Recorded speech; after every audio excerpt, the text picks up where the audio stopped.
ஆண்டவரும்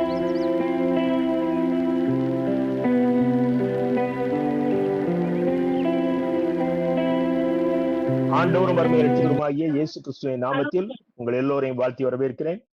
மீண்டுமாக இந்த புதன்கிழமை மாலை வேளையிலே நாம் கர்த்தருடைய பாதத்திலே வருவதற்கு கர்த்தர் பாராட்டின கிருபைக்காக நான் செலுத்துகிறேன். எனக்கு அருமையான தேவனுடைய அன்பு பிள்ளைகளே, ஆலய அசட்டை ஆபத்தானது என்ற தலைப்பிலே நாம் இப்பொழுது கர்த்தருடைய சத்தியத்தை கற்றுக்கொள்ளப் போகிறோம். இன்றைக்கு 1 சாமுவேலின் புத்தகம் 3ஆம் அதிகாரத்தை வாசிக்கும்படியாக நான் சொல்லியிருந்தேன். எத்தனை பேர் வாசித்து வந்தீர்கள் என்று தெரியாது. ஆனாலும் இது எல்லோருக்கும் நன்கு தெரிந்த ஒரு சம்பவம்.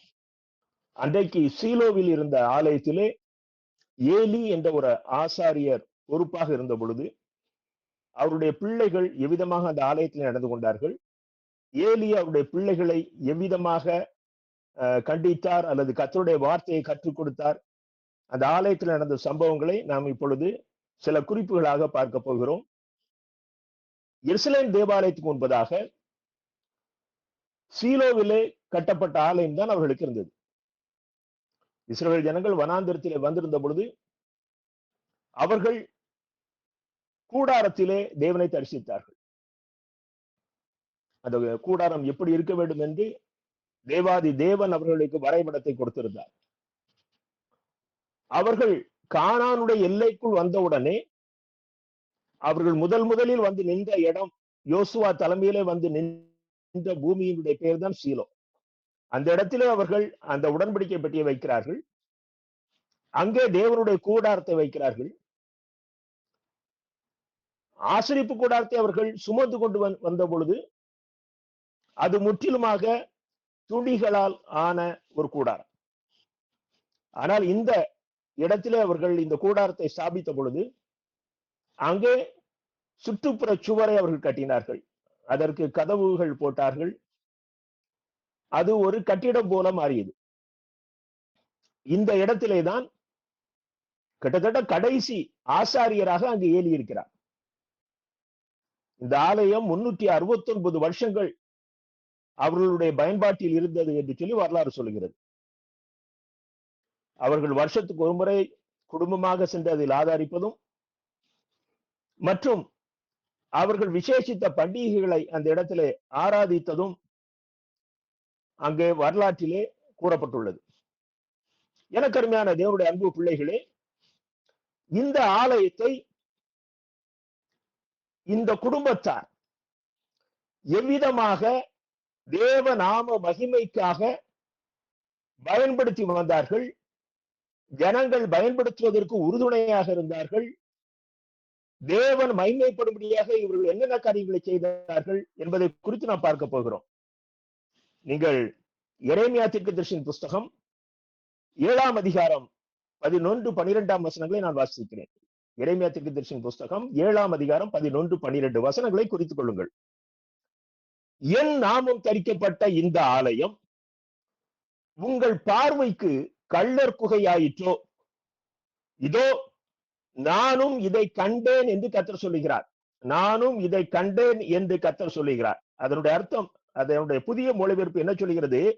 நான் இதை பார்த்து கொண்டு இருக்கிறேன். என்னுடைய நாமம் தரிக்கப்பட்ட ஆலயம் உங்களுக்கு கள்ளர் குகையை போல தெரிகிறதை, நீங்கள் அதை கள்ளர் குகையை போல மாற்றி இருக்கிறதை நான் பார்த்து கொண்டுதான் இருக்கிறேன். எனக்கு அருமையான தேவனுடைய அன்பு பிள்ளைகளே, கர்த்தர் நம்முடைய எல்லா மூவ்மெண்ட்டையும் பார்த்து கொண்டிருக்கிறார். அதிலும் அவர் குறிப்பாக ஆலயத்தை அதிகமாக உற்று நோக்குகிறார். நான் 12ஆம் வசனத்தை வாசிக்கிறேன்.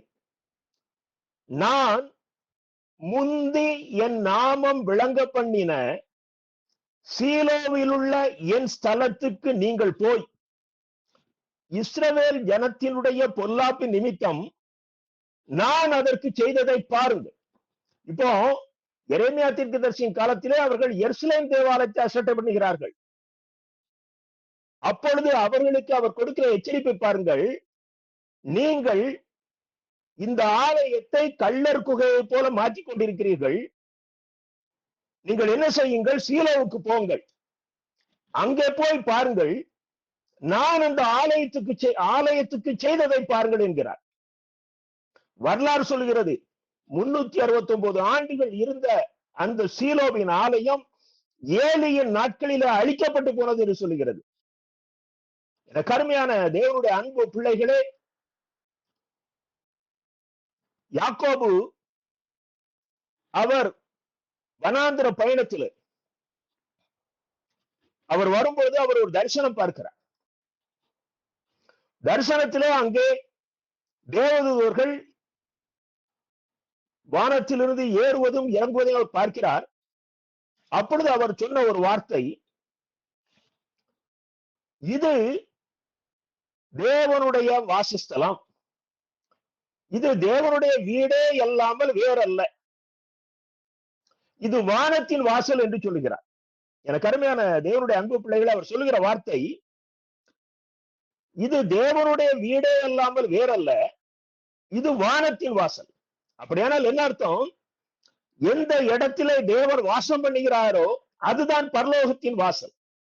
அப்போ ஆண்டவராகிய சர்வ வல்லமுள்ள தேவன் தன் ஜனங்களை பரலோகத்தில் நித்திய வாழ்வுக்கு அழைத்து கொள்வதற்கு பயிற்சி கொடுக்கிற ஒரு வாசல். அவர்கள் எந்த வழியாக உள்ளே நுழைய வேண்டுமோ அந்த நுழைவு வாசல் தான் தேவனுடைய ஆலயம். அப்போ அந்த தேவனுடைய ஆலயத்துக்கு அவர் எவ்வளவு அதிகமாக முக்கியத்துவம் கொடுப்பார் என்பதை நாம் உணர்ந்து கொள்ள வேண்டும். நீங்க எசேக்கியேல் தீர்க்கதரிசியின் புஸ்தகம் 22:26, எசேக்கியேல் 22:26 நான் வாசிக்கிறேன்.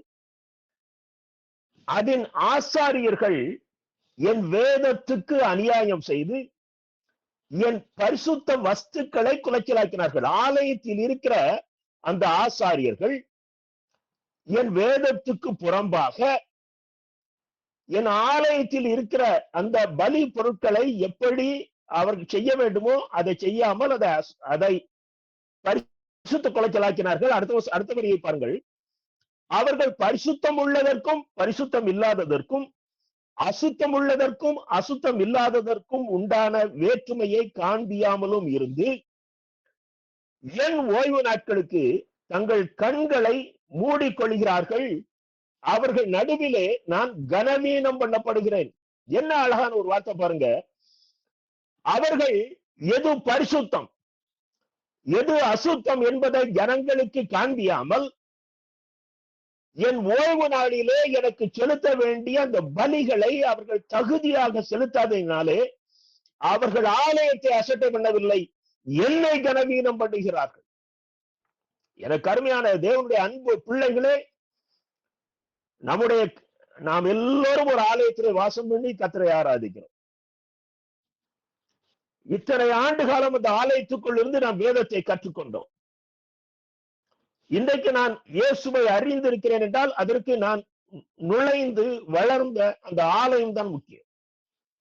ஆனால் சில சூழ்நிலைகளிலே அந்த ஆலயத்திலே சில மாறுதல்கள், ஒருவேளை நமக்கு இஷ்டம் இல்லாத போதகர் வந்திருக்கலாம், ஒருவேளை நமக்கு இஷ்டம் இல்லாதவர்கள் நிர்வாகத்துக்கு வந்திருக்கலாம்.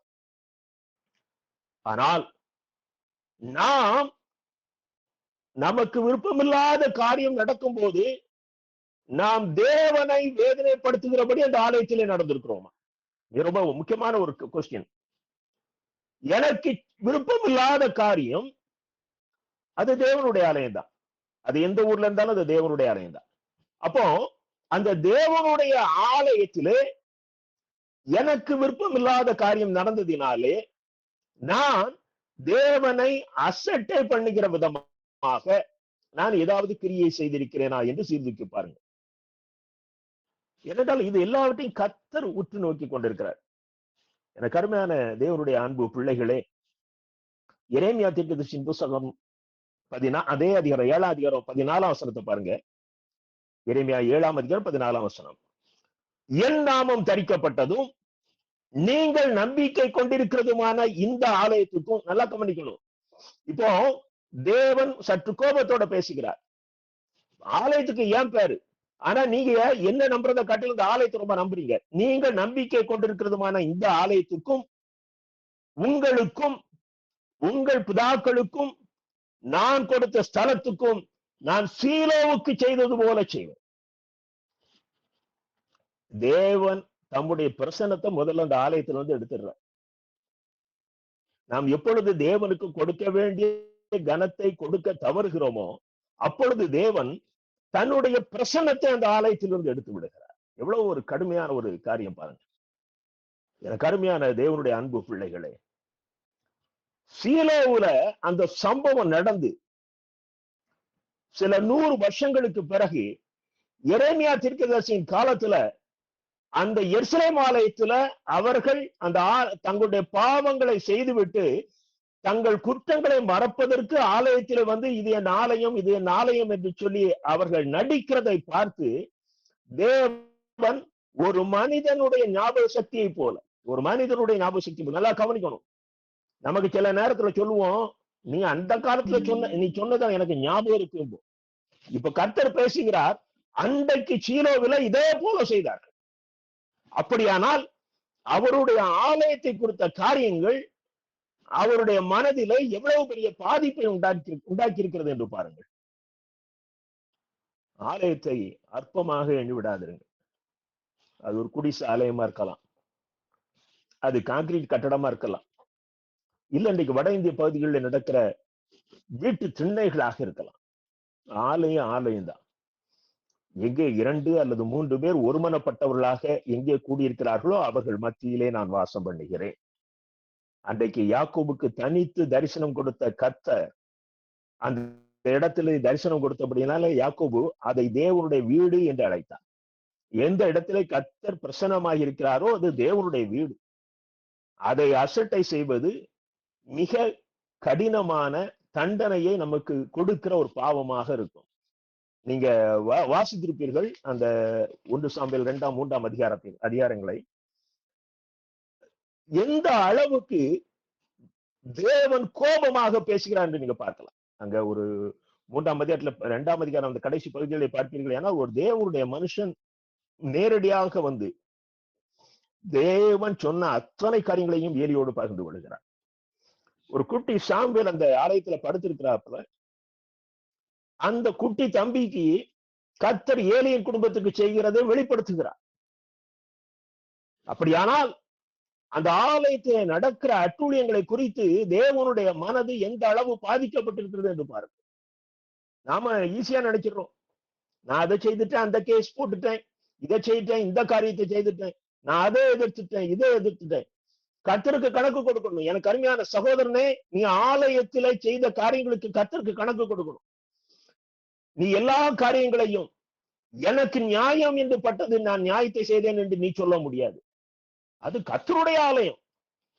அவர் கணக்கு கேட்பார், அவர் தம்முடைய ஆலயத்தை சுத்திகரிப்பார், அவர் ஆலயத்தை கெடுத்தவர்களை கெடுப்பார்.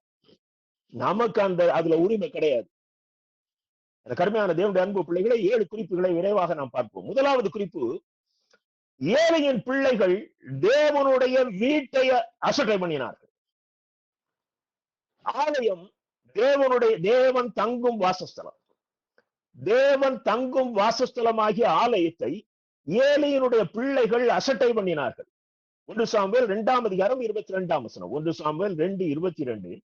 ஏலி தன் குமாரர் இஸ்ரவேலுக்கெல்லாம் செய்கிற எல்லாவற்றையும் அவர்கள் ஆசரிப்பு கூடாரத்தின் வாசலில் கூட்டம் கூடுகிற ஸ்திரீகளோட சயனிக்கிறதையும் கேள்விப்பட்டான். ஆலயத்தை விபச்சார கூடமாக மாற்றினார்கள். ரொம்ப ஒரு கடினமான ஒரு காரியம், நல்லா கவனிக்கணும். ஏலியின் பிள்ளைகள் ஆலயத்தை விபச்சார கூடமாக மாற்றினார்கள். எனக்கு அருமையான தேவனுடைய அன்பு பிள்ளைகளே, ஒரு ஸ்திரீயை இச்சையோடு பார்க்கிற எவனும் அவளோடு விபச்சாரம் செய்தாயிற்று. ஆலயத்துக்குள்ள நம்முடைய கண்கள் எப்படி இருக்கிறது? ஆலயத்துக்குள்ள நம்முடைய பார்வைகள் எப்படி இருக்கிறது? ஆலயத்துக்குள்ள நம்முடைய சிந்தனைகள் எப்படி இருக்கிறது? ஆலயத்துக்குள்ள செல் நோன்றோமா? எனக்கு அருமையான தேவனுடைய அன்பு பிள்ளைகளே, பாரம்பரிய திருச்சபைகளுடைய ஆலயங்களுக்குள்ள போனா ஒரு பக்தி இருக்கும். ஏன்னா அங்க ஒரு ஆல்டர் இருக்கும். அந்த ஆலய அமைப்பு நமக்கு உள்ள போன உடனேயே இங்க கர்த்தர் வாசம் பண்ணுகிறார் என்கிற ஒரு உணர்வு இருக்கும்.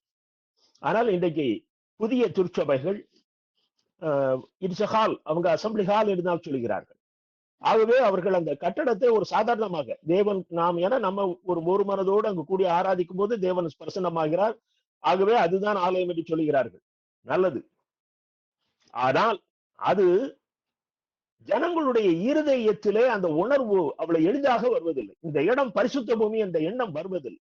நல்லா ரட்சிக்கப்பட்ட பிள்ளைகள், அபிஷேகம் பெற்ற பிள்ளைகள் அந்த ஆலய ஆராதனையில நல்ல இன்வால்வ்மெண்ட் ஆகி அங்க போது சொல்கிற வார்த்தைகளை கேட்டு அங்க பயபக்தியோடு அமர்ந்திருக்கிறார்கள்.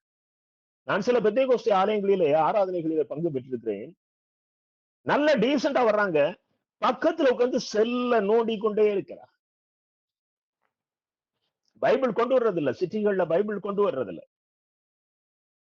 கையில வச்சிருக்க செல்போன்ல எதையாவது பார்த்து கொண்டிருக்கிறார்கள். அவர்களுக்கு எண்ணம் இந்த பெந்தேகோஸ்தே ஆலயத்தில் வந்து உட்கார்ந்து விட்டால் கர்த்தரோடு உறவாடி விட்டோம் என்ற எண்ணம். கருமையான தேவனுடைய அன்பு பிள்ளைகளே, நீ ஆலயத்துக்குள் இருந்து உன்னுடைய செல்போனிலே நீ தகுதியற்ற காரியங்களை பார்த்துக் கொண்டிருப்பாயானால், ஆண்டவருக்கு தகுதி இல்லாத எதை பார்த்தாலும் அது உபச்சாரம். உனக்கு ஆலயத்துக்குள்ள கர்த்தர் இருக்கிறார் என்கிற உணர்வு உனக்கு இல்ல. அலுவலகத்துல வேலை பார்க்கிறோம், மூத்த அதிகாரிகள் நம்ம முன்னால உட்கார்ந்து ஒரு மீட்டிங் நடத்தி கொண்டிருக்கிறார்கள். நீனும் ஒரு அதிகாரியாக முன்னாலே அமர்ந்து இருக்கிறார். நீ அப்போ செல்போன் ஆபரேட் பண்ணுவியா? உனக்கு செல்போன் முக்கியமான போன் கால் உன் வீட்டுல வந்து வந்தா கூட நீ சுவிட்ச் ஆன் பண்ணி விடுவாயே, எடுக்க மாட்டிய. அந்த அதிகாரியுடைய முகத்தை பார்த்தா அவனுக்கு பயமா இருக்குமே. அப்போ நமக்கு ஆண்டவரை நம்ம அசட்டை பண்ணாமல் இதனுடைய பொருள் என்ன? எவ்வளவு எளிதாக நாம் அதை எடுத்துக்கொள்ளுகிறோம். எனக்கு அருமையான தேவனுடைய அன்பு பிள்ளைகளே, சங்கீதம் 93:5 பாருங்கள். கர்த்தாவே, பரிசுத்தமானது நித்திய நாளாக உமது ஆலயத்தின் அலங்காரமாய் இருக்கிறது. ஆலயத்துக்கு நாம போடுற டெக்கரேஷன், பின்னால இந்த ஆல்டர்ல போடுற துணி, கிளாத் அல்லது வேற லைட்டிங்ஸ், அது இல்ல. பரிசுத்தமானது நித்திய நாளாக அது ஆலயத்தின் அலங்காரமாய் இருக்கிறது. அப்ப இந்த பரிசுத்தத்தை கெடுக்கிற காரியத்தை நாம் திருச்சபைக்குள்ள செய்கிறோம். நீங்க நெகேமியாவின் புஸ்தகம் 13ஆம் அதிகாரம், நான் அவ்வளத்தையும் வாசிக்கல, 7 முதல் 11 வசனங்கள். அங்கே அந்த ஆலயத்துல ஒரு அறைய தொபியாவுக்கு கிளீன் பண்ணி கொடுத்தாங்க. 17ஆம் வசனத்தை பாத்தீங்கன்னா நெகேமியா 13:7. அப்பொழுது எலியாசிப் தொபியாவுக்கு தேவனுடைய ஆலய பிரகாரங்களில் ஒரு அறையை ஆயத்தம் பண்ணினதினால் செய்த பொல்லாப்பை அறிந்து கொண்டேன். ஒரு தனி மனிதனுக்கு ஆலயத்திலிருந்து ஒரு அறைய அவன் அரேஞ்ச் பண்ணி கொடுத்தான். அது தொபியா யாரு? நெகேமியா அந்த அரண்களை கட்டுவதற்கு, அரணை கட்டுவதற்கு இடையூறாக இருந்த மனுஷன். எரேமியா சொல்றாரு, அதனால் 8ஆம் வசனம், நான் மிகவும் மனமடிவாகி தொபியாவின் வீட்டு தட்டுமுட்டுகளை எல்லாம் அந்த அறையில் இருந்து வெளியே எரிந்து விட்டேன். நல்லா கவனிங்க, சில இடங்கள்ல சர்ச்சு கேம்பஸ்க்குள்ள வீடு இருக்கும், வாடகை கொடுக்க மாட்டாங்க சர்ச்சுக்கு. எங்க தாத்தா இருந்தாரு, எங்க அப்பா இருந்தாரு, இன்னைக்கு நான் இருக்கிறேன். எவன்டா கேட்பான்? சர்ச்சுக்கு பில்டிங்ல, சர்ச்சு அந்த ஏரியால இவங்க கடை இருக்கும், சர்ச்சுடைய சொத்து, அது வாடகை கொடுக்க மாட்டாங்க. அதுக்குரிய நியாயமான வாடகை கொடுக்க மாட்டாங்க. கர்த்தருடைய காரியங்களிலே உன் சுய லாபத்தை நீ தேடுவாயானால், நல்லா கவனிச்சுக்கணும், உன்னுடைய சுய லாபம் அங்கே மகிமையாக ஏறெடுக்கப்படுமானால், எனக்கு அருமையான தேவனுடைய அன்பு பிள்ளைகளே, நீ தேவனுடைய வீட்டை அசட்டை பண்ணுகிற, உன் வீட்டுல ஒரு அடி இடம் உன் சொந்த சகோதரனுக்கு கொடுக்க மாட்டாயே. எப்படி நீ கர்த்தருடைய ஆலயத்தின் காரியங்களை நீ உன் தேவைக்கு நீ அனுபவிக்க முடியும்? என் அன்பு தேவனுடைய பிள்ளைகளே, அங்கே நெகேமியா அத்தனை இடத்தையும் கிளீன் பண்ணி, அதை இந்த தொபியா வந்தோடனே அந்த லேவியர்கள்லாம் பயந்து ஓடிட்டாங்க. அவர்களை மீண்டும் கூட்டிக் கொண்டு வந்து, அதுல 11ஆம் வசனத்தை பாருங்கள். அப்பொழுது நான் தலைமறைவானவர்களோட வழக்காடி தேவனுடைய ஆலயம் கைவிடப்பட்டு போவானேன் என்று சொல்லி அந்த லேவியரை சேர்த்து அவர்கள் நிலையிலே அவர்களை உட்கார வைத்தேன், அவர்களுக்குரிய இடத்திலே அவர்களை உட்கார வைத்தேன். 14ஆம் வசனத்துல சொல்றாரு, நெகேமியா 13:14, என் தேவனே, நான் என் தேவனுடைய ஆலயத்துக்காகவும் அதன் முறைமைகளுக்காகவும் நற்கிரியைகளை குலைத்து போடாமல் இந்த காரியத்தை செய்தேன் என்று நினைத்துள்ளோம். ஆலயம் கர்த்தருடையது. ஆலயத்துல நாம் கர்த்தரை தொழுது கொள்வதற்கு மாத்திரம்தான் நமக்கு உரிமை, வேற எந்த உரிமையும் கிடையாது. இதுக்கு மிஞ்சி நீங்க உங்களுக்கு உரிமை எடுத்துக் கொள்வீர்களே ஆனால் நீங்கள் தேவனுடைய ஆலயத்தை அசட்டை பண்ணுகிறீர்கள். இன்னைக்கு கொஞ்சம் உடம்புல கொழுப்பு இருக்கும், கொஞ்சம் பண திமிர் இருக்கும், அந்த திமிர் ஜாதி திமிர் இருக்கும், குடும்ப திமிர் இருக்கும். இதுல சில காரியங்களை நாம செய்திடுறோம். ஆனால் எல்லாவற்றிற்கும் நியாய தீர்ப்பு ஒரு நாளிலே உண்டு. ஒருவேளை பழைய ஏற்பாட்டுல கர்த்தர் அந்தந்த காலத்திலேயே அவர் நியாயம் தீர்த்தார். எனக்கு அருமையான தேவனுடைய அன்பு பிள்ளைகளே, நீங்கள் இந்த காரியத்திலே நான் சரியாகத்தான் செய்கிறேன் என்று சொல்லிக்கொண்டு உங்கள் சுய லாபத்துக்காக தேவனுடைய ஆலயத்தை நீங்கள் அனுபவிப்பீர்களே ஆனால், எனக்கு அருமையான தேவனுடைய அன்பு பிள்ளைகளே, அந்த சாபத்தின் உங்களுக்கு பங்கு வந்துவிடும். என்ன எப்படி ஏலியின் பிள்ளைகளுக்கு ஒரு மிகப்பெரிய சாபம், மிகப்பெரிய சாபம். எனக்கு அருமையான தேவனுடைய அன்பு பிள்ளைகளே, ஆலயத்தை குறித்த காரியத்திலே அசட்டையா இராதுங்கள். ஆகையினால்தான் இயேசு கிறிஸ்து 2 முறை அவர் அந்த தேவனுடைய அந்த எருசலேம் ஆலயத்தை சுத்திகரித்தார் பார்க்கிறோம். ஒன்று நீங்க யோவான் எழுதின சுவிசேஷம் அந்த முதல் பகுதியிலேயே அவர் தேவனுடைய ஆலயத்தை சுத்திகரிப்பார். என்னுடைய பிதாவின் வீட்டை வியாபார ஸ்தலமாக்காதீர்கள் என்று. இன்னொரு இடத்துல என்னுடைய பிதாவின் வீட்டை கள்ளர் குகையாக்காதீர்கள் என்று சொல்கிறார். அது தேவனுடைய வீடு. இது நமக்கு எச்சரிப்பாக கொடுக்கப்பட்டிருக்கிறது. ஆகவே தேவனுடைய வீட்டை நாம் அதில் அதிகாரம் செலுத்துவதற்கு நமக்கு எந்த உரிமையையும் தேவன் தரவில்லை.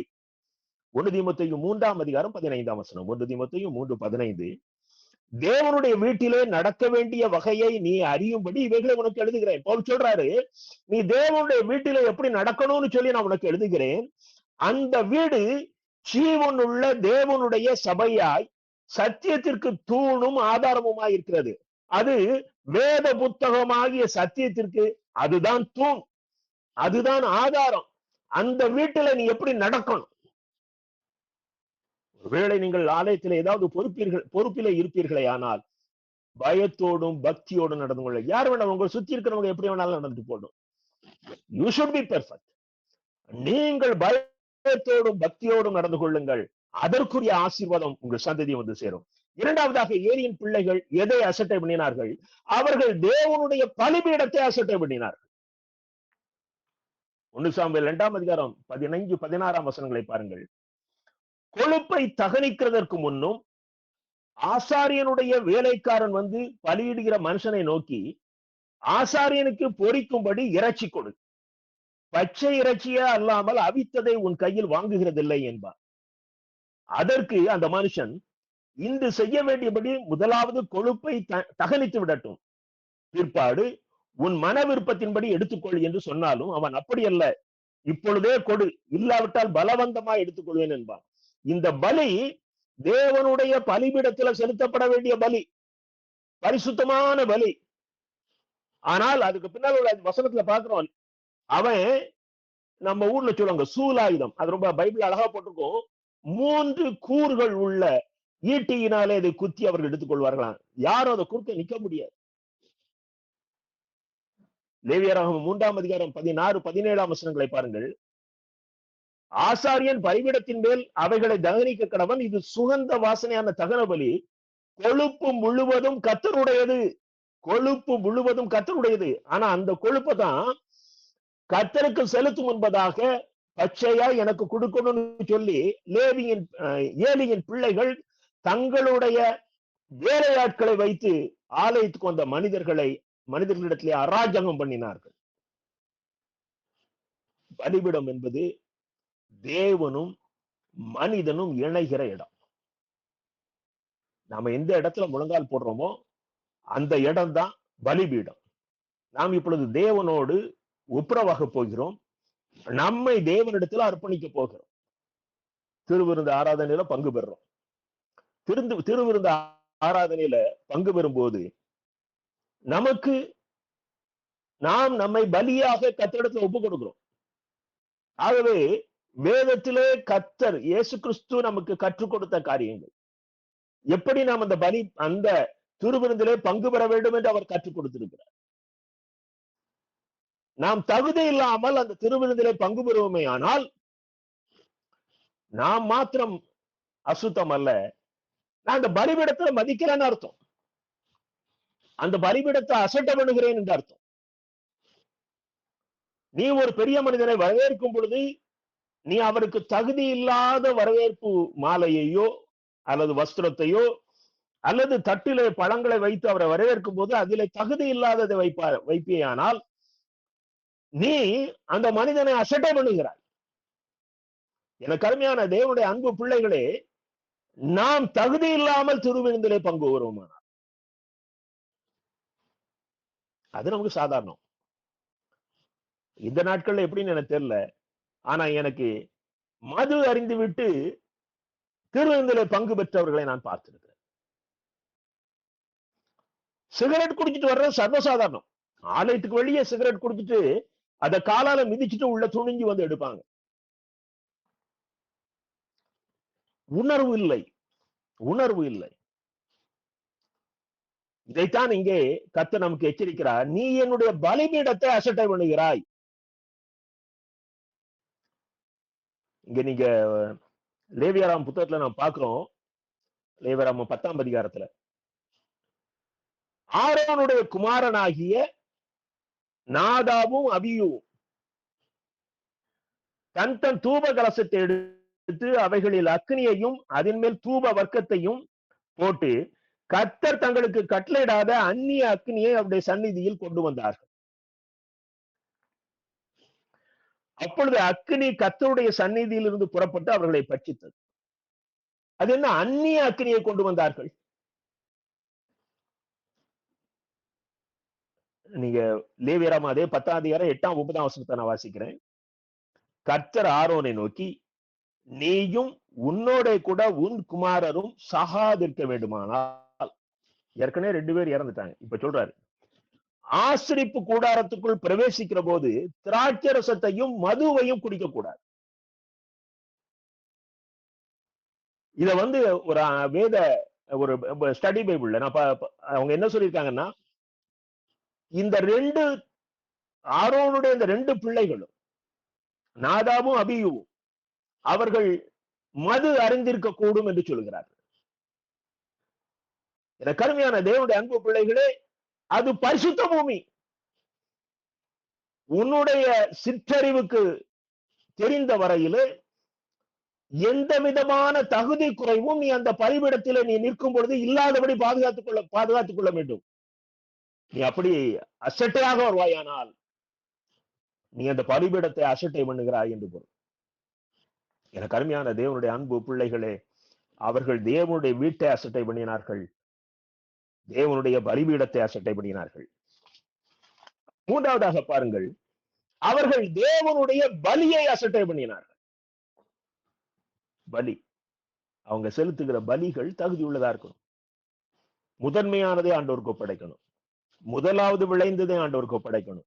மூத்த குமாரனா ஆண்டவருக்கு கொடுக்கணும். ஆண்டவருக்கு கொடுக்கிறது எல்லாம் நல்ல பொருட்களாக கொடுக்கணும்.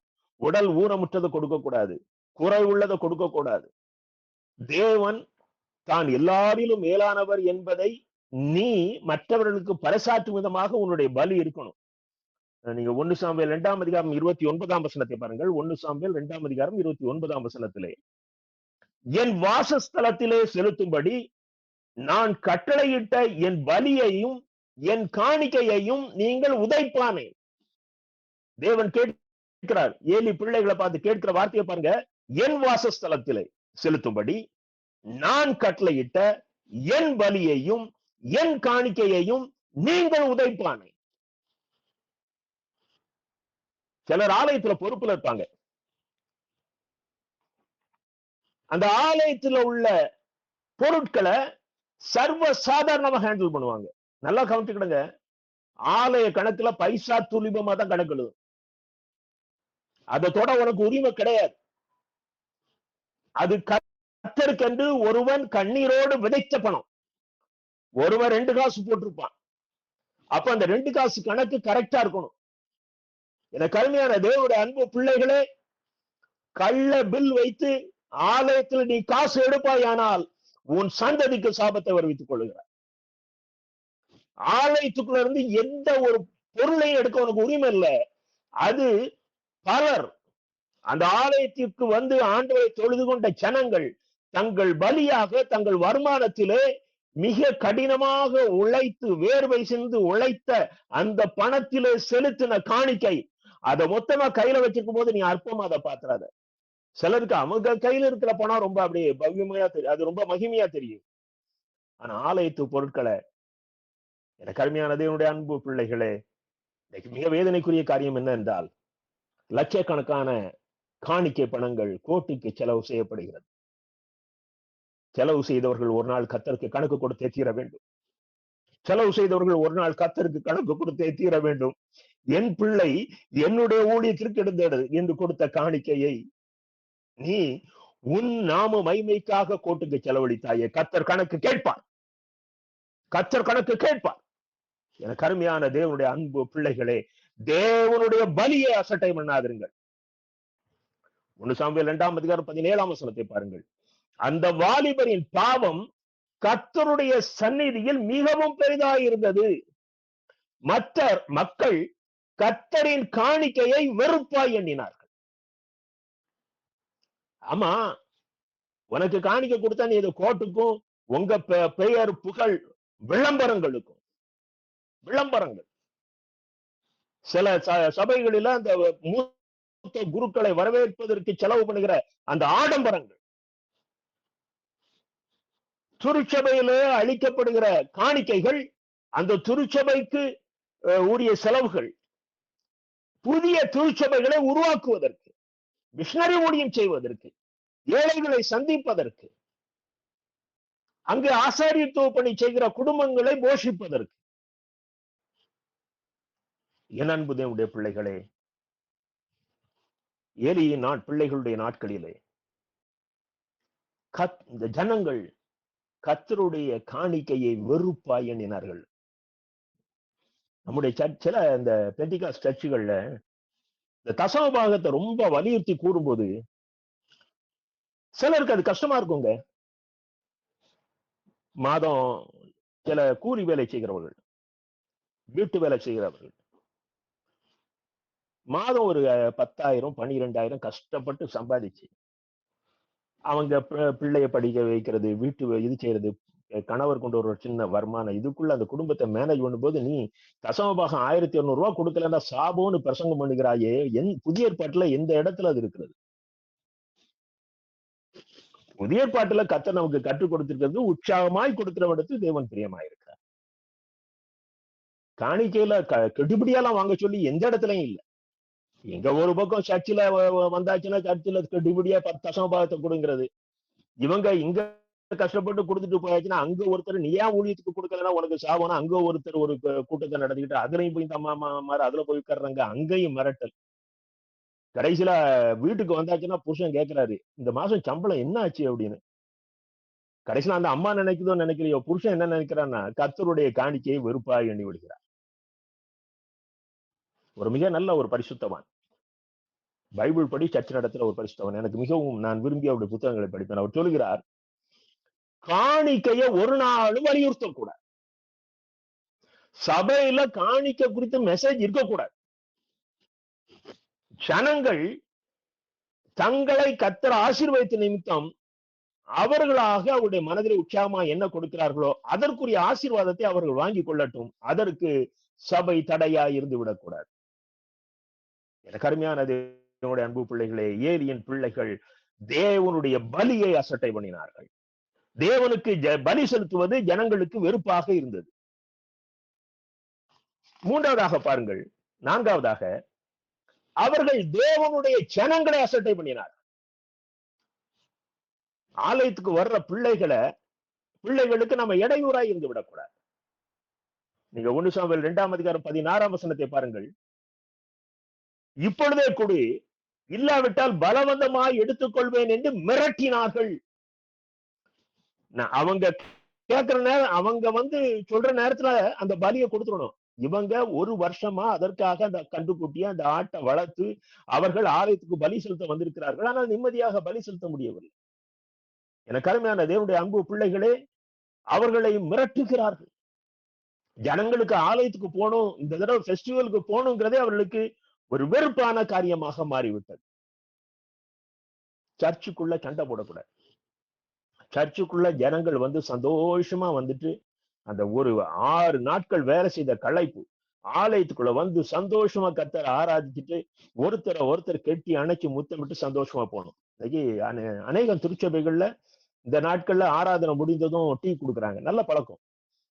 டீ எல்லாராலையும் குடிக்க முடியும். ஆனா அந்த இடத்துல அந்த டீயை குடிச்சிட்டு ஜனங்கள் ஒருத்தருக்கு ஒருத்தர் பேசி ஒருவரை ஒருவர் உற்சாகப்படுத்தி, நீங்க நல்லா இருக்கீங்களா, நாங்க நல்லா இருக்கீங்களா, இவ்விதமாக ஒரு அன்பை பறைசாற்றுவதற்காக அதை செய்கிறார்கள். எனக்கு அருமையான தேவனுடைய அன்பு பிள்ளைகளே, ஜனங்கள் ஆலயத்துக்குள்ள மகிழ்ச்சியோடு வந்து செல்வதற்கான சூழ்நிலைகளைத்தான் மூப்பர்கள் உருவாக்க வேண்டுமே ஒழிய, ஆலயத்திற்கு ஏன் வருகிறோம் என்கிற வெறுப்பை உருவாக்கி விடக்கூடாது. இதுல இன்னொரு முக்கியமான ஒரு காரியம் என்னவென்றால், நாம அவ்விதமாக அந்த ஆலயத்துக்குள்ள கோபதாபத்தோடு நடந்து கொள்வோமே ஆனால், அந்த ஆலயத்துக்குள்ள அன்றைக்கு புதிதாக யாராவது ஒரு ஆத்மா வந்திருக்குமே ஆனால், முதல் நாளிலேயே அவர்கள் சோர்ந்து போவார்கள்.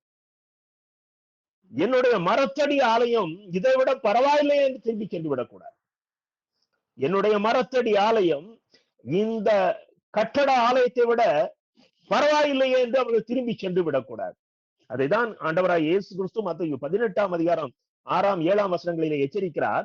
என்னிடத்தில் விசுவாசமாய் இருக்கிற இந்த சிறியரில் ஒருவனுக்கு இடரலாய் இருக்கிறவன் எவனோ, சிறியரில் ஒருவனுக்கு இடரல் உண்டாக்குகிறவன் எவனோ, அவனுடைய கழுத்தில் எந்திரக்கல்லை கட்டி சமுத்திரத்தின் ஆழத்திலே அமர்த்துகிறது அவனுக்கு நலமாயிருக்கும். இடரல்களின் நிமித்தம் உலகத்துக்கு ஐயோ, இடரல்கள் வருவது அவசியம். எந்த மனுஷனால் வருகிறதோ அந்த மனுஷனுக்கு ஐயோ. அவரை நெருங்கி வருகிறவர்களுக்கு நம்முடைய ஆலயத்திலே நாம் காட்டுகிற கெடுபிடிகள், ஆலயத்துல சில ரூல்ஸ் இருக்கலாம்.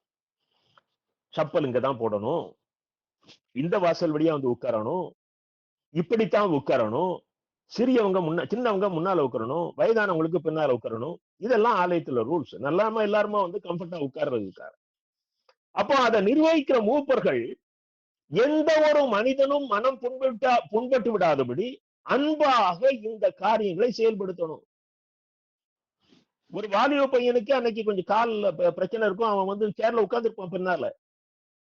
நீ வாலிப பையன் முன்னால போய் நீங்க கோபமாக பேசுவீர்களே ஆனால், அந்த வாலிபன் தன் வாலிப நாளிலேயே அந்த ஆலயத்தின் மீது ஒரு வெறுப்படைந்து விடும். நல்லா புரிஞ்சுக்கணும். நாம் மூப்பர்களாக இருப்பதினாலே ஆலயத்திற்கு நாம் தான் கிங் அல்லது நாம தான் அதுக்கு ஜமீன் என்று நினைத்துக் கொள்ளாதீர்கள். சில ஆலயங்களிலே திருச்சபையின் மூப்பர்கள், உங்க சபையில அவங்களுக்கு நீங்க கண்காணி, செக்ரட்டரி, ட்ரெஜரர், பிசி மெம்பர் என்ன பேர் வேணாலும் வச்சுக்கொள்ளுங்க.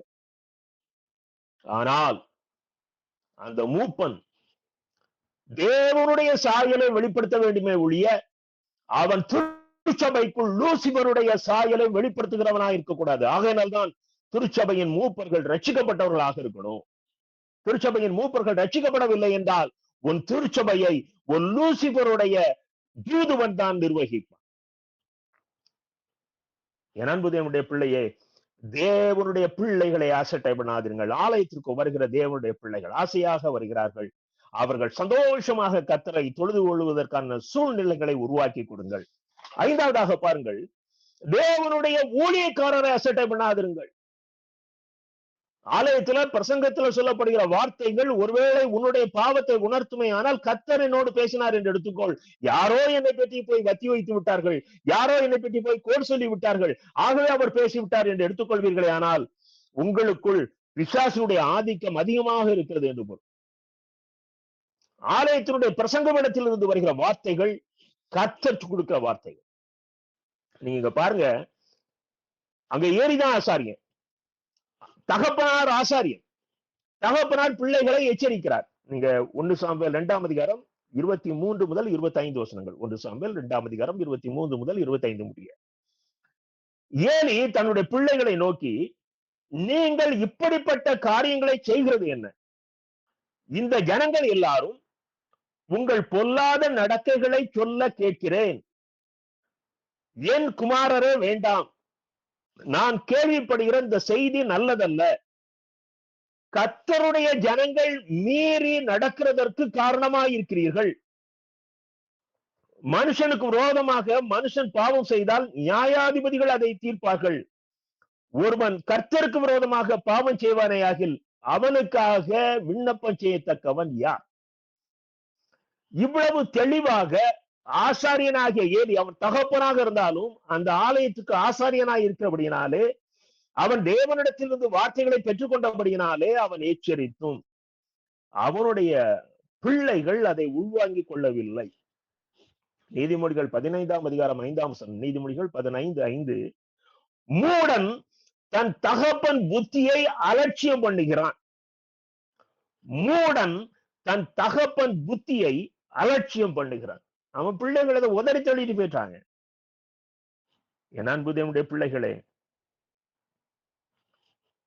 நம்முடைய மூத்தவர்கள், சபையின் போதகர் நமக்கு தேவனுடைய வார்த்தைகளை ஆலோசனையாக சொல்லும் பொழுது அதற்கு நீங்க உங்களை விட்டு கொடுத்து கீழ்ப்படியணும்.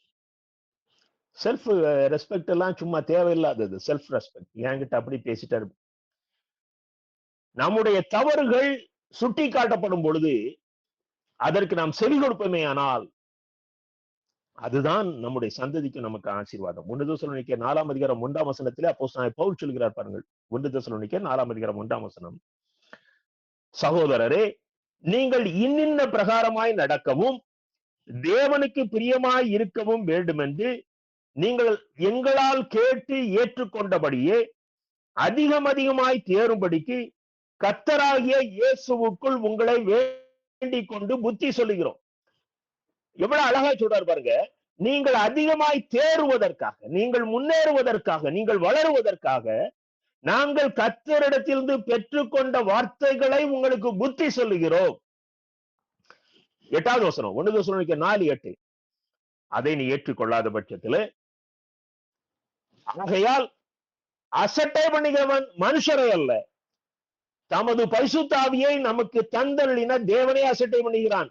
போதகர்கள் சொல்லுகிற வார்த்தைகளை இவர் யாரு சொல்றதுக்கு என்று நீ எடுப்பாயானால் நீ அந்த போதகரை அசட்டை பண்ணவில்லை. நமக்கு பரிசுத்த ஆவியை தந்தருளின தேவனை அசட்டை பண்ணுகிறாய். போதகர் பேசின வார்த்தைகள் பரிசுத்த ஆவியின் வார்த்தைகள், வேத புத்தகத்தில் இருந்து எழுதப்பட்ட வார்த்தைகள், அபிஷேகம் பெற்ற மனிதனுடைய வார்த்தைகள். அந்த வார்த்தைகளை நீ அசட்டை பண்ணுவாயானால் அந்த பரிசுத்த ஆவியானவர் இந்த உலகத்திலே கிருபையாக தந்த தேவனை நீ அசட்டை பண்ணுகிறாய். என கருமையான தேவனுடைய அன்பு பிள்ளைகளே, ஒரு நாளும் தேவனுடைய ஊழியக்காரனை அசட்டை பண்ணாதிருங்கள். 6வதாக பாருங்கள், ஏழையின் பிள்ளைகள் தேவனுடைய வார்த்தையை அசட்டை பண்ணினார்கள். தேவனுடைய ஊழியக்காரனை அசட்டை பண்ணினார்கள். தேவனுடைய வார்த்தையை அசட்டை பண்ணினார்கள். 1 சாமுவேல் 2ஆம் அதிகாரம் 27ஆம் வசனத்தை பாருங்கள். 27 முதல் 36. நான் வசனம் வாசிக்கல. அங்கே தேவனுடைய மனுஷன் ஒருவன் ஏலியின் பிள்ளைகளுடைய பாவங்களை பட்டியலிட்டு ஏலியை அவர் எச்சரிக்கிறார். வரப்போகிற அழிவை குறித்து அவர் எச்சரிக்கிறார். ஏலியின் குடும்பத்துக்கு வருகிற சாபத்தை சொல்லுகிறார். அவர் சந்ததி எப்படி இனி ஊழியத்தில் இல்லாமல் அழிந்து போக போகிறது என்கிற எல்லா காரியங்களையும் தெளிவாக சொல்லுகிறார் அந்த 10 வசனங்களிலும். அப்ப ஏலி கண்டிப்பா ஒரு பிள்ளைகிட்ட சொல்லியிருப்பார். 1 சாமுவேல் 3ஆம் அதிகாரம் 13ஆம் வசனத்தை பாருங்கள். 1 சாமுவேல் 3:13. ஏலியின் குமாரர் தங்கள் மேல் சாபத்தை வர பண்ணுகிறதை அவன் அறிந்திருந்தோம், ஏலி அறிந்திருந்தும் அவர்களை அடக்காமற் போன பாவத்தின் நிமித்தம் நான் அவன் குடும்பத்துக்கு என்றும் நீங்காத நியாய தீர்ப்பு செய்வேன் என்று அவனுக்கு அறிவித்தேன். நீ நான் சொன்ன காரியத்தை உன் பிள்ளைகளுக்கு சொல்லி நீ அவர்களை அடக்காதபடியினாலே நான் என்றைக்கும் உன்னை விட்டு நீங்காத நியாய தீர்ப்பை செய்வேன் என்று சொல்லி அவனுக்கு அறிவித்தேன். தேவன் சொல்லுகிறார். 18ஆம் வசனம் பாருங்க. 1 சாமுவேல் 3:18. சாமுவேல் ஒன்றையும் ஏலிக்கு மறைக்காமல் அந்த காரியங்களை எல்லாம், அவனுக்கு வெளிப்படுத்தப்பட்ட காரியங்களை எல்லாம் அறிவித்தான். அதற்கு ஏலி, அவர் கர்த்தர், அவர் தமது பார்வைக்கு நலமானபடி செய்வாராக. நல்லா புரிஞ்சுடுங்க. ஏலியுடைய பிள்ளைகள் வாலிப பிள்ளைகள். அவர்களை இவனால கண்ட்ரோல் பண்ண முடியல. அவர்கள் இவனுடைய வார்த்தைகளை கேட்கிற அளவுக்கு அவர்களை அவன் வளர்க்கவில்லை. இன்றைக்கு ஸ்கூல்கள்ல பிரம்பு யூஸ் பண்ணக்கூடாது, வெளிநாடுகள்ல வீட்லயும் யூஸ் பண்ணக்கூடாது. ஆகையினாலே நாம் நம்முடைய பிள்ளைகளை வேதத்தின்படி வளர்க்க முடியவில்லை. பிரம்பை கையாடாதவன் தன் மகனை பகைக்கிறான். சின்ன பிள்ளைகளிலேயே நீங்க பெற்றோர் உங்கள் பிள்ளைகளுக்கு கீழ்ப்படுகிறதை கற்றுக் கொடுத்துடணும். உங்களுக்கு கீழ்ப்படிதல், பெரியவர்களுக்கு கீழ்ப்படிதல், ஆசிரியர்களுக்கு கீழ்ப்படிதல், இதை நீங்க சின்ன வயதுல கற்றுக் கொடுக்க தவறி விடுவீர்களே ஆனால் பின்னாட்களிலே உங்களை மதிக்காத, உங்கள் வீட்டிலே வசித்துக் கொண்டு உங்களை துச்சமாக மதிக்கிற ஒரு மனிதன் உங்கள் வீட்டிற்குள் உலாவிக் கொண்டிருப்பான், அல்லது ஒரு மனுஷி உங்கள் வீட்டுக்குள் உலாவிக் கொண்டிருப்பார். இன்றைக்கு நம்முடைய பிள்ளைகள் கெட்டு சீரழிவதற்கு காரணம் நாம் அவர்களை பக்குவமாக வளர்க்க வேண்டிய வயதிலே வளர்க்க தவறிவிட்டோம். ஏழை அப்படி அவனுடைய பிள்ளைகளை உருவாக்காததினால்தான் தேவன் எச்சரித்த வார்த்தைகளை அவனால் அவனுடைய பிள்ளைகளுக்கு அவன் கீழ்ப்படியும்படியாக கற்றுக் கொடுக்க முடியவில்லை. சில இடங்கள்ல சொல்றாரு, ஆனால் அவனுடைய பிள்ளைகள் அதை காதிலே வாங்கிக் கொள்ளக்கூடிய அளவுக்கு அவர்கள் பக்குவமாக இல்லை. என்னாமும் 15ஆம் அதிகாரம் 31ஆம் வசனத்தில் பாருங்கள். என்னாமும் 15:31. இஸ்ரவேல் ஜனங்களை குறித்து கர்த்தர் மோசையோடு பேசுகிறார். அவன் கர்த்தரின் வார்த்தையை அசட்டை பண்ணி அவர் கற்பனையை மீறினபடியால் அந்த ஆத்துமா அறுப்புண்டு போக வேண்டும், அவன் அக்கிரமம் அவன் மேல் இருக்கும் என்றார்.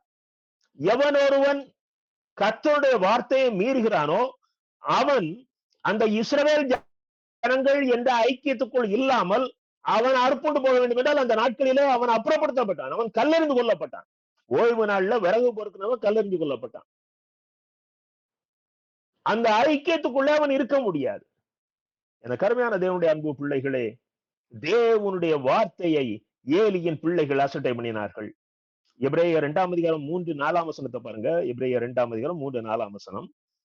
முதலாவது கர்த்தர் மூலமாய் அறிவிக்கப்பட்டு பின்பு அவரிடத்தில் கேட்டவர்களாலே நமக்கு உறுதியாக்கப்பட்டதும் அடையாளங்களினாலும் அற்புதங்களினாலும் பலவித பலத்த செய்கைகளினாலும் தம்முடைய சித்தத்தின்படி பகிர்ந்து கொடுத்த பரிசுத்தாவியின் வரங்களினாலும் தேவன் தாமே சாட்சி கொடுத்ததுமா இருக்கிற இவ்வளவு பெரிதான ரட்சிப்பை குறித்து நீங்கள் கவலையற்றிருப்பீர்களே. ஆனால் அப்போ ஒரு வார்த்தை நம்ம கிட்ட வந்து சேர்கிறது என்று சொன்னால் அதை தேவன் பல வழிகளிலே நம்மிடம் கொண்டு வந்து சேர்க்கிறார். தேவனுடைய வார்த்தை என்பது இந்த உலகத்துல நமக்கு கிடைச்சிருக்கிற மிகப்பெரிய பொக்கிஷம். நேற்றைக்கு ஒரு அருமையான ஊழியக்காரர் இன்னொரு சகோதரனோடு பேசிக் கொண்டிருக்கிறார். அப்பொழுது வேதத்திலே எதை நாம் மிக முக்கியமான கடமையாக செய்ய வேண்டும் என்ற பொழுது அவர் முதலாவது சொன்ன வார்த்தை, தேவனுடைய வார்த்தையை பொக்கிஷமாக பாதுகாக்க வேண்டும். ஏனென்றால் அது தேவன் நமக்கு கொடுத்த மிகப்பெரிய ஆசீர்வாதம். ஏன்னா அது தெரியல அப்படின்னா நீ உனக்கு ஜெபிக்க தெரியாது, அது தெரியல என்றால் உனக்கு வாழ தெரியாது, அது தெரியவில்லை என்று சொன்னால் இந்த உலகத்திலிருந்து எப்படி உன்னை பாதுகாத்துக் கொள்ள வேண்டும் என்று தெரியாது. அப்போ நமக்கு கொடுத்த மிகப்பெரிய ஆசீர்வாதம் தேவன் கொடுத்த வார்த்தைகள். இந்த வார்த்தைகளை ஆசையா உட்கார்ந்து படிக்கணும். பைபிள் படிக்கிறது ஆசையா உட்கார்ந்து படிக்கணும். நாம கடமுறைக்கு படிக்கிறோம். அநேகர் கருமையான தேவனுடைய அன்பு பிள்ளைகள் ஒரு சின்ன கூட்டமா இருக்கிறீங்க, பைபிள் ஆசையா படிங்க. ஜெபிக்கிறதுக்கு பல குழுக்கள் ஆன்லைன் ஜெபம் அதுன்னு இருக்குது. ஆனா வேதம் வாசிப்பதற்கு ஆன்லைன் குழுக்கள் எல்லாம் கிடையாது. நீ தனிச்சு உட்கார்ந்து படிக்கணும். நீ தனிச்சு ரசித்து படித்து பார். உன் அருகில் இருந்து ஆவியானவர் சொல்லுகிறதை உன்னால் கேட்க முடியும். கர்த்தர் அந்த மிகப்பெரிய ஆசீர்வாதத்தை உனக்கு தருவார். 1 சாமுவேல் 3ஆம் அதிகாரம் 13ஆம் வசனத்தை பாருங்க. 1 சாமுவேல் 3:13. ஏலியின் குமாரர் தங்கள் மேல் கோபத்தை வரப்பண்ணுகிறதை ஏலி அறிந்திருந்தோம். அவனுடைய குமாரர் தங்கள் மேல் கோபத்தை இல்ல, சாபத்தை, சாரி, ஏலியின் குமாரர் தங்கள் மேல் சாபத்தை வரப்பண்ணுகிறதை அவன் அறிந்திருந்தும் அவர்களை அவன் அடக்கவில்லை. இவ்வளவு ஊழியக்காரங்க எச்சரித்தும் இந்த வார்த்தையை அவன் அவங்க கிட்ட சொல்லல. எனக்கு அருமையான தேவனுடைய அன்பு பிள்ளைகளே, தேவனுடைய வார்த்தையை ஏலியின் பிள்ளைகள் அசட்டை பண்ணினார்கள். கடைசியாக பாருங்கள், அவர்கள் தேவனையே அசட்டை பண்ணினார்கள். அவர்கள் தேவனையே அசட்டை பண்ணினார்கள். 1 சாமுவேல் 2ஆம் அதிகாரம் 12ஆம் வசனம். 1 சாமுவேல் 2:12.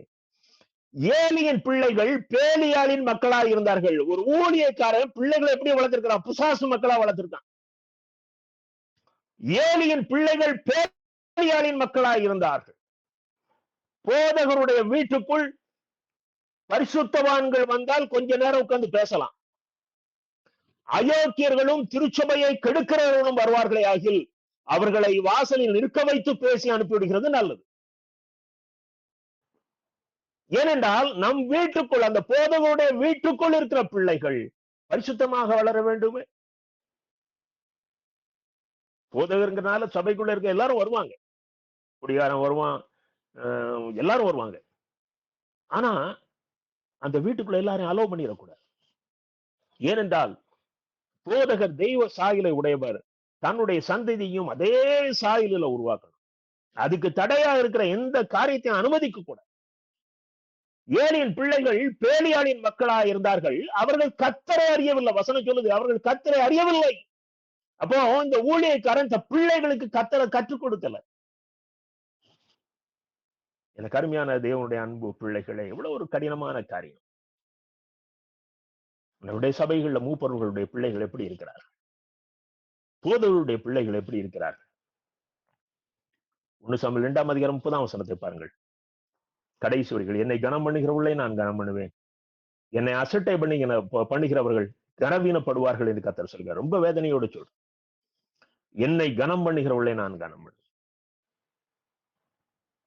நாம் கர்த்தருக்கு கொடுக்க வேண்டிய கனத்தை கொடுக்க வேண்டும். நமக்கு உலகத்துல யார் டாப்னா சர்வ வல்லமை உள்ளது. நம்ம அப்பா, அம்மா, பிள்ளைகள் எல்லாரும் அதுக்கு பிறகு. ஒழுங்கா காலையில் எழுதி பைபிள் படிக்கிறோமா? தனி ஜபம் பண்றோமா? குடும்ப ஜபம் பண்றோமா? குடும்பமாக ஆலயத்துக்கு போகிறோமா? நாம் தேவனுக்கு செய்ய வேண்டிய காரியங்களை குடும்பமாக உட்கார்ந்து பேசி செய்கிறோமா?